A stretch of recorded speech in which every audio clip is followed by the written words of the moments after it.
السلام علیکم ورحمۃ اللہ وبرکاتہ۔ بسم اللہ الرحمن الرحیم۔ آج کی کلاس میں ہم نون ساکن اور تنوین کے قواعد کو کنٹینیو کریں گے۔ پچھلی کلاسوں میں ہم نے نون ساکن اور تنوین کے 3 قواعد کو مکمل کیا تھا، یعنی کہ اخفاء کا قاعدہ، اظہار کا قاعدہ اور ادغام کا قاعدہ۔ آج کی کلاس میں ہم نون ساکن اور تنوین کے چوتھے قواعد کو پڑھیں گے، سیکھیں گے، یعنی کہ اقلاب کا قاعدہ۔ سب سے پہلے ہم جانیں گے اقلاب کسے کہتے ہیں۔ اقلاب کے معنی ہیں بدلنا یا تبدیلی، یعنی کسی چیز کو کسی چیز میں بدلنا، تبدیل کرنا، وہ اقلاب کہلاتا ہے۔ اقلاب کیسے کیا جاتا ہے؟ جب نون ساکن یا تنوین کے بعد حروف با آ جائے تو وہاں نون ساکن اور تنوین کے بدلے غنّے کے ساتھ میم کا تلفظ ہوگا۔ ہم اسے آسان طریقے سے سمجھنے کی کوشش کرتے ہیں۔ نون ساکن یا تنوین کے بعد اگر حرف با آ جائے تو وہاں پر میم کی آواز نکالی جائے گی اور غنّے کے ساتھ ادا کیا جائے گا۔ جیسے ہم جانتے ہیں نون ساکن جس نون پر جزم ہو اسے نون ساکن کہتے ہیں، اور 2 زبر 2 زیر 2 پیش کو تنوین کہتے ہیں۔ جہاں بھی کہیں نون ساکن یا تنوین کے بعد حرف با آ جائے تو وہاں پر نون کے بجائے ہمیں میم کا تلفظ ادا کرنا ہوگا، یعنی کہ میم کی آواز نکالنی ہوگی اور اسے غنّے کے ساتھ ادا کرنا ہوگا۔ جیسے میم بیتی کا، یہاں نون ساکن کے بعد با آ گیا ہے، نون کے اوپر سکون ہے یعنی کہ جزم ہے، تو یہ نون ساکن ہے، اور اس کے بعد با آ گیا ہے تو یہاں نون کی آواز بالکل نہیں آئے گی بلکہ میم میں بدل جائے گی۔ نون کو میم میں تبدیل کیا، اسی کا نام اقلاب ہے، اور اس غنّے کی مقدار 2 سے 3 سیکنڈ کی ہوگی۔ چلیں آئیں اب ہم اسے مثال کے ذریعے سمجھنے کی کوشش کرتے ہیں۔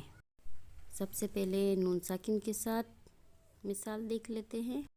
مم بعدی، جیسے کہ نون ساکن کے بعد حرف با آ رہا ہے تو ہم یہاں پہ من کی بجائے میم کی آواز نکالیں گے اور غنّے کے ساتھ ادا کریں گے۔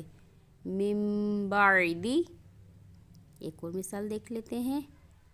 مم بخیلا، یہاں بھی نون ساکن کے بعد حرف با آ رہا ہے تو ہم نون ساکن کو میم کی آواز میں تبدیل کر دیں گے، مم بخیلا۔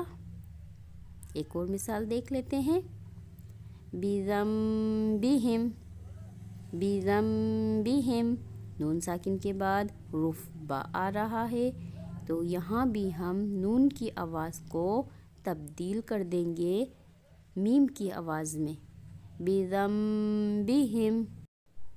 اب تنوین کے ساتھ ہم مثال دیکھ لیتے ہیں کہ مم بررہ، میم 2 زیر من ہے لیکن اس میم کے بعد حرف با آ رہا ہے اور اوپر ہم نے اقلاب کی نشانی بھی دیکھ رہے ہیں، چھوٹا سا میم بنا ہوا ہے، اس لیے من کی بجائے مم مم بررہ ادا کریں گے۔